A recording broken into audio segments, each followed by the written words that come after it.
ಬೆಂಗಳೂರಿನ ವಯಾಲಿ ಕಾವಲ್ನಲ್ಲಿರುವಂತಹ ಶ್ರೀ ಜಲಗಂಗಮ್ಮ ದೇವಿಯ ದೇವಸ್ಥಾನದಲ್ಲಿ ನಡೀತಿರುವ ಅದ್ದೂರಿ ಜಾತ್ರಾ ಮಹೋತ್ಸವಕ್ಕೆ ಮಲ್ಲೇಶ್ವರಂನ ಶಾಸಕರು ಆಗಿರುವಂತಹ ಡಾಕ್ಟರ್ ಅಶ್ವಥ್ ನಾರಾಯಣ್ ಅವರು ಆಗಮಿಸಿದ್ದಾರೆ. ದೇವಿಯ ಕೃಪೆಯನ್ನ ಪಡೆದು ಈಗಾಗಲೇ ಅನೇಕ ಜನರಿಗೆ ಉತ್ತಮವಾದಂತಹ ಸೇವೆಯನ್ನ ಕೊಡ್ತಿರುವಂತಹ ಶಾಸಕರ ಜೊತೆಯಲ್ಲಿ ನಾವು ಮಾತನಾಡ್ತಾ ಹೋಗೋಣ. ಸರ್, ಮೊದಲನೇದಾಗಿ ಅನೇಕ ವರ್ಷಗಳಿಂದ ಈ ಜಾತ್ರಾ ಮಹೋತ್ಸವ ನಡೀತಿರೋದು, ನೀವು ಬಹಳ ವರ್ಷಗಳಿಂದ ಇಲ್ಲಿ ಭಾಗಿಯಾಗ್ತಿದ್ದೀರಿ. ತಮ್ಮ ಅನುಭವವನ್ನ ಹಂಚ್ಕೊಳ್ಳೋದಾದ್ರೆ.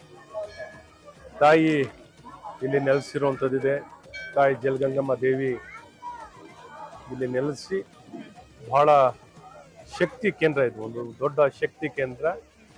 ಬೇಡಿದ ವರವನ್ನೆಲ್ಲ ಕೊಡುವಂಥ ಆ ತಾಯಿಯ ಆಶೀರ್ವಾದವನ್ನು ಪಡೀಲಿಕ್ಕೆ ಪ್ರತಿ ವರ್ಷನೂ ಜಾತ್ರೆ ನಡೆಯುವಂಥದ್ದಾಗುತ್ತೆ. ಬಹಳ ಅದ್ಧೂರಿಯಾಗಿ ಇವತ್ತು ಜಾತ್ರೆ ನಡೆಯುವಂಥದ್ದಾಗುತ್ತೆ. ನಮ್ಮ ಈ ಒಂದು ರಂಗನಾಥಪುರದ ಈ ಒಂದು ಪುಣ್ಯ ಸ್ಥಳದಲ್ಲಿ ಜಾತ್ರೆ ಅದ್ಧೂರಿಯಾಗಿ ನಡೆದು ಭಕ್ತರು ವಿವಿಧ ಭಾಗದಿಂದ, ರಾಜ್ಯದ ನಾನಾ ಭಾಗದಿಂದ ಮತ್ತು ಬೆಂಗಳೂರಿನ ನಾನಾ ಭಾಗದಿಂದ ಎಲ್ಲ ಭಕ್ತರು ಬಂದು ಇಲ್ಲಿ ಈ ಜಾತ್ರೆಯಲ್ಲಿ ಬಂದು ಭಾಗವಹಿಸಿ ಆ ತಾಯಿಯ ಆಶೀರ್ವಾದವನ್ನು ಪಡೆದು ಆ ತಾಯಿಯ ಸೇವೆಯನ್ನು ಮಾಡಿ ಪ್ರತಿಯೊಬ್ಬರು ಹೋಗ್ತಾರೆ. ಇಲ್ಲಿ ದೊಡ್ಡ ಹಬ್ಬದ ವಾತಾವರಣ.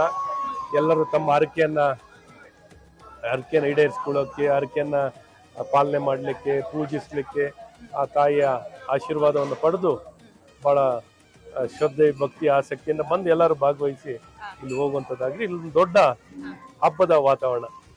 ಇನ್ನು ಈ ಸುತ್ತಮುತ್ತಲ ಜನರ ಅಭಿಪ್ರಾಯ ನಾನು ಕೇಳ್ತಾ ಇದ್ದೆ. ಬರೀ ನಮ್ಮ ಹೆಮ್ಮೆಯ ಶಾಸಕರು ಮಾತ್ರ ಅಲ್ಲದೆ ನಮ್ಗೆಲ್ರಿಗೂ ಅಣ್ಣನ ಸ್ಥಾನದಲ್ಲಿ ನಿಂತ್ಕೊಂಡು ಕೆಲಸ ಮಾಡ್ತಾರೆ ಅಂತ ಬಹಳಷ್ಟು ಜನ ಹೇಳ್ತಾ ಇದ್ರು. ಅದ್ರ ಜೊತೆಗೆ ತಾವು ದೈವ ಭಕ್ತರು ಕೂಡ ಹೌದು. ಈ ದೈವ ಭಕ್ತಿ ಹಾಗೆ ಜನಸೇವೆ, ಇದು ಎರಡನ್ನು ನೀವು ಯಾವ ರೀತಿ ನೋಡ್ತೀರಿ ಅಂತ? ಏನಂದ್ರೆ ಬಹಳ ಮುಖ್ಯವಾಗಿ ಆ ಭಗವಂತನ ಆಶೀರ್ವಾದದೊಂದಿಗೆನೆ ನಾವು ಜನರ ಸೇವೆ ಮಾಡ್ಲಿಕ್ಕಾಗುತ್ತೆ. ಆ ತಾಯಿ ಆಶೀರ್ವಾದ ನಮಗೆ ಅವಕಾಶವನ್ನ ಕೊಡುವಂಥದ್ದಾಗತ್ತೆ. ಜನರಲ್ಲೇ ಆ ಭಗವಂತನ ಕಾಣುವಂಥದ್ದಾಗಬೇಕು.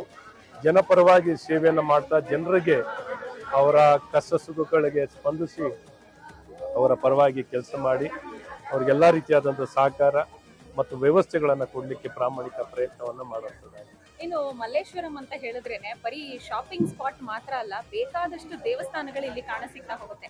ಎಲ್ಲ ದೇವಸ್ಥಾನಗಳಿಗೂ ನೀವೇ ಖುದ್ದು ಭೇಟಿ ಕೊಡೋದಾಗಿರ್ಬೋದು, ಹಾಗೆ ಇಲ್ಲಿ ಅಭಿವೃದ್ಧಿ ಕಾರ್ಯಗಳ ಬಗ್ಗೆ ಗಮನ ಹರಿಸೋದಾಗಿರ್ಬೋದು, ಬಹಳ ಯಶಸ್ವಿಯಾಗಿ ನೆರವೇರಿಸ್ತಾ ಇದ್ದೀರಾ. ಈ ಬಗ್ಗೆ ಹೇಳೋದಾದ್ರೆ, ಮುಖ್ಯವಾಗಿ ಮಲ್ಲೇಶ್ವರಂ ಅಂದ ತಕ್ಷಣ ಇದೊಂದು ಪುಣ್ಯ ಸ್ಥಳ, ಧಾರ್ಮಿಕ ಸ್ಥಳ. ಸಾಂಸ್ಕೃತಿಕವಾಗಿಯೂ, ಧಾರ್ಮಿಕವಾಗಿಯೂ, ಶೈಕ್ಷಣಿಕವಾಗಿಯೂ ಒಂದು ಹೆಸರುವಾಸಿಯಾಗಿರೋಂಥ ಒಂದು ಸ್ಥಳ.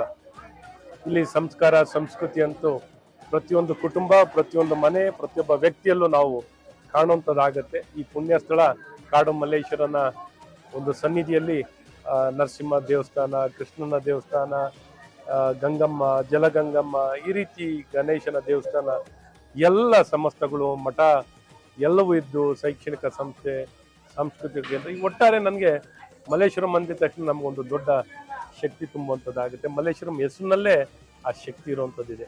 ಹಾಗಾಗಿ ಮಲ್ಲೇಶ್ವರಂ ಅಂದಿದ ತಕ್ಷಣ ಒಂದು ಧಾರ್ಮಿಕ ಸ್ಥಳ, ಒಂದು ಪುಣ್ಯ ಸ್ಥಳ, ಒಂದು ಸಂಸ್ಕಾರ, ಶಿಕ್ಷಣ ಅಂದಿದ ತಕ್ಷಣ ಈ ಸ್ಥಳ ನೆನಪಾಗುವಂಥದ್ದಾಗುತ್ತೆ. ಹಾಗಾಗಿ ಈ ಒಂದು ಸ್ಥಳದ ಸೇವೆ ಮತ್ತು ಜನರ ಸೇವೆಯನ್ನು ಮಾಡುವಂಥ ಜವಾಬ್ದಾರಿ ನನ್ನ ಮೇಲೂ ಇದೆ. ಮತ್ತು ಎಲ್ಲ ಸಮಸ್ತರು ಸೇರಿ ಈ ಕೆಲಸವನ್ನು ಮಾಡುವಂಥದ್ದಾಗುತ್ತೆ. ಜಲಗಂಗಮ್ಮ ದೇವಸ್ಥಾನವನ್ನು ಭಾಳ ಉತ್ತಮವಾಗಿ ಎಲ್ಲ ನಮ್ಮ ಧರ್ಮದರ್ಶಿಗಳು ಎಲ್ಲರೂ, ಮೊದಲು ನಮ್ಮ ಗೋಪಾಲಣ್ಣವರು ಇದ್ದರು, ತದನಂತರ ಜವಾಬ್ದಾರಿ ಆನಂದಣ್ಣವರಿಗೆ ಈ ಜವಾಬ್ದಾರಿ ವರ್ಗ ಆಗಿದೆ. ಒಟ್ಟಾರೆ ಎಲ್ಲರೂ ಸೇರಿ ಭಾಳ ಪ್ರೀತಿಯಿಂದ ಇಲ್ಲಿ ನಡೆಯುವಂಥದ್ದಾಗುತ್ತೆ. ಹಾಗಾಗಿ ಇನ್ನೂ ಈ ಪುಣ್ಯ ಸ್ಥಳ ಚೆನ್ನಾಗಿ ಬೆಳೀಲಿ, ಒಳ್ಳೆಯದಾಗಿ. ಸರಿ, ಜಾತ್ರಾ ಮಹೋತ್ಸವದಲ್ಲಿ ನೀವು ಭಾಗಿಯಾದ್ರಿ, ದೇವಿಯ ದರ್ಶನವನ್ನ ಪಡ್ಕೊಂಡ್ರಿ. ಇಲ್ಲಿನ ವ್ಯವಸ್ಥೆ ಹಾಗೆ ನಿಮ್ಮ ಅನುಭವವನ್ನ ನಮ್ಮ ವೀಕ್ಷಕರಿಗೆ ಹಂಚ್ಕೊಳ್ಳೋದಾದ್ರೆ? ಖಂಡಿತ ಇದು ಎಲ್ಲರೂ ಬರುವಂಥ ಸ್ಥಳ. ಎಲ್ಲರೂ ಬನ್ನಿ, ತಾಯಿ ಜಲಗಂಗಮ್ಮನ ಆಶೀರ್ವಾದ ಪಡೆದು ನಿಮಗೂ, ಸಮಸ್ತರಿಗೂ, ನಿಮ್ಮ ಕುಟುಂಬದವರಿಗೆ ಎಲ್ಲರಿಗೂ ಒಳ್ಳೆಯದಾಗಲಿ ಮತ್ತು ಲೋಕ ಕಲ್ಯಾಣ ಆಗಲಿ. ಈ ಪೂಜಾ ಜಾತ್ರೋತ್ಸವದಲ್ಲಿ ಪ್ರತಿಯೊಬ್ಬರು ಬನ್ನಿ. ಜಾತ್ಯತೀತವಾಗಿ ಇದು ಎಲ್ಲರಿಗೂ ಮುಕ್ತವಾಗಿರೋದು. ಎಲ್ಲ ಜಾತಿ ಜನಾಂಗದವರು ಎಲ್ಲರೂ ಬಂದು ಆ ತಾಯಿ ಆರಾಧಿಸುವಂತ, ಪೂಜಿಸುವಂತ ಕೆಲಸ ಆಗ್ಲಿ ಸರ್. ದೇವಿಯ ಅನುಗ್ರಹದಿಂದ ನಿಮ್ಮ ಮೂಲಕ ಮತ್ತಷ್ಟು ಅಭಿವೃದ್ಧಿ ಮಲ್ಲೇಶ್ವರಂಗಿರ್ಲಿ ಅಂತ ಹೇಳಿ ನಾವು ಕೂಡ ಆಶಿಸ್ತೀವಿ. ಧನ್ಯವಾದಗಳು.